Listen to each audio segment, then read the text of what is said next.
کیا آج تک یہ کوئی بھی کہیں پڑھا نہیں ہے؟ پڑھا ہوگا نا؟ بالکل پڑھا ہے. تو انہوں نے پھر آج تک کوئی کیوں نہیں اس بات کو قبول کیا کہ یہ بات صحیح ہے؟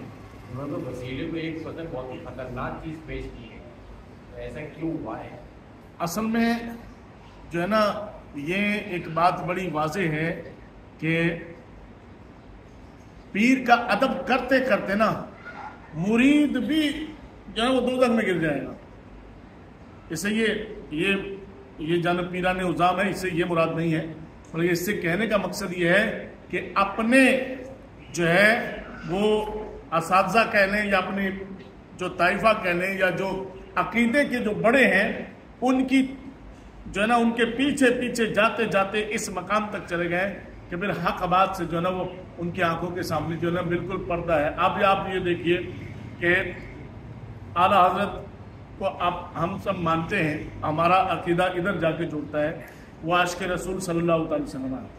یہاں تو سلسلہ ہی یہاں پر سب سے پہلے جو سٹارٹ ہوتا ہے وہ یہی سٹارٹ ہوتا ہے کہ بھئی میرے لیے اللہ ہی کافی. جب اللہ ہی کافی ہے تو پھر وہاں وسیلے کی بات ہوگی تو وہ اپنے قول میں جھوٹے پڑیں گے کہ بھئی ایک طرف آپ کہہ رہے میرے لیے اللہ کافی ہے، دوسری طرف آپ وسیلہ دے رہے ہو.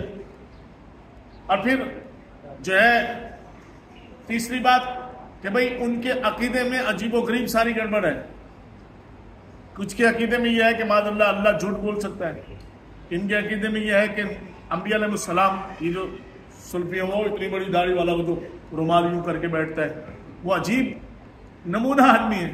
بھئی امامہ باندھنا سنت ہے نا، ٹوپی پہننا سنت ہے، امامہ باندھنا، وہ رومال پہن کے بیٹھا ہوا ہے، وہ یہ سب اور ایسی ایک دم لمبی داڑھی. خیر وہ بھی معاذ اللہ ان کا عقیدہ یہ ہے کہ مر کے مٹی میں مل گئے، مر کے ختم.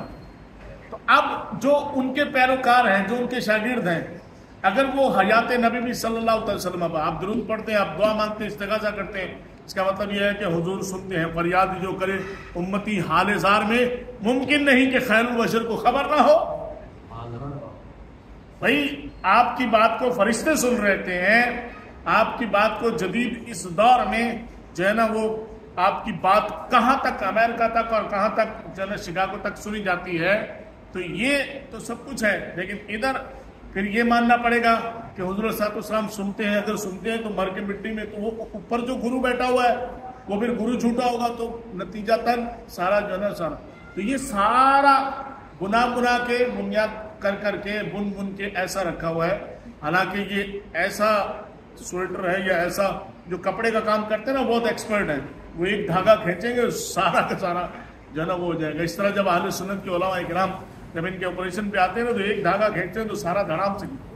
اس لیے یہ اس بات کو نہیں مانیں گے. اب رہی بات نور و بشر کی، تو بشر وہ ہے کہ جس پر ظاہری جو ہے وہ موت طاری ہوتی ہے، لیکن نور تو وہی ہے، ہمیشگی ہے، اس کو جب سے ہے اس کو ہمیشگی ہے. اس لیے فرشتوں کے فنا ہونے کا جب تک قیامت کا سور نہیں پھونکا جائے گا جب تک تو فرشتے جو ہے نا ان کا سلسلہ ہے. اور اگر نبی علیہ السلام کو بھی جو ہے وہ نور مان لیا تو پھر یہ بھی ماننا جو ہے وہ ساتھ میں ماننا پڑے گا ہے.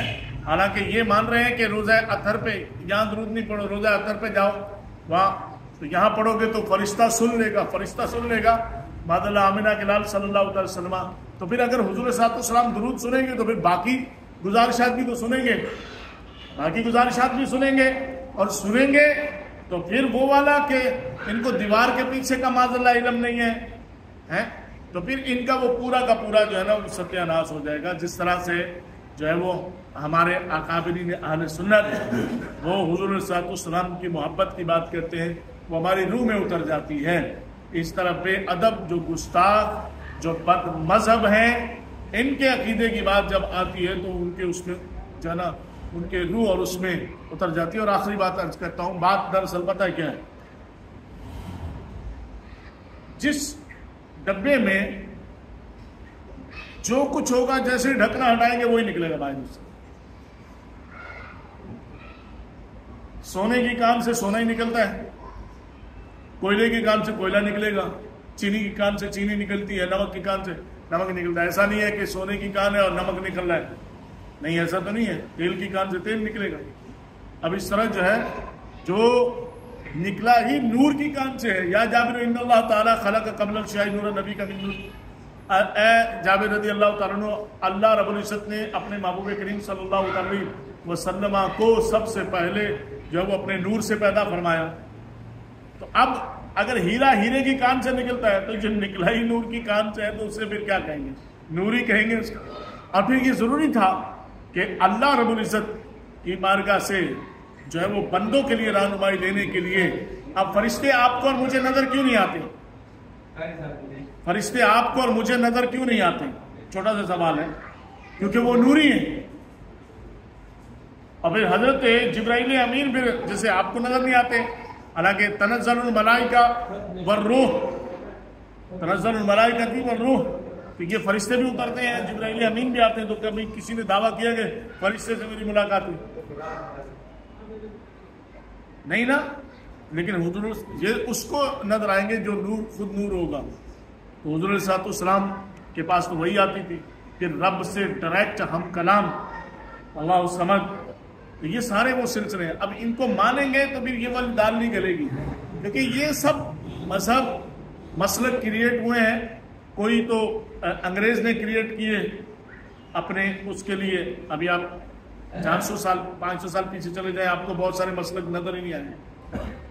آپ مولا کائنات حضرت علی المرتضیٰ شیر خدا رضی اللہ تعالیٰ عنہ آپ کی خلافت سے پیچھے آپ جائیں تو آپ کو اہل تشیع نظر نہیں آئیں گے. کیونکہ یہ انہوں نے خروج تو تب کیا نا جب مولا کائنات کے ساتھ انہوں نے خود الگ سے ہو گئے، پھر اہل بیت اطہار کے ساتھ وہ کیا. تو اس سے پہلے یہ سب نہیں ہے. لیکن اہل سنت یہ آپ کو حضور صلی اللہ علیہ وسلم کے اس سواد اعظم کا جو دور صحابہ سے اجماع، ہم یہ کہتے ہیں کہ جو امت کا اجماعی فیصلہ ہے اس پر عمل کیا جائے گا. اس اجماع کی بنا پر دعا جو ہے وہ بعد نمازوں کے بعد دعا ہے، امت کا اجماعی فیصلہ ہے. لیکن آپ مفتی اس کو طارق مسعود کو سن لیں، وہ کہے گا بھائی دعا تو ہے ہی نہیں کہیں، وہ کہے گا اجماعی دعا تو ہے ہی نہیں کہیں. اللہ سمجھ. تو یہ میں نے شروع میں جملے کہہ دیے کہ ضروری نہیں ہے کہ ایک بڑا عالم دین اس مقام تک پہنچے اور اس کے لیے جو نا پردے ہٹیں. جو اللہ رب العزت آپ کی محبت اور عقیدت کی بنا پہ جو پردے آپ سے ہٹیں. اب یہ اتنی آسانی سے سمجھ آ گئی. ہمارے آپ کو پتہ ہے کہ بہت سارے بڑے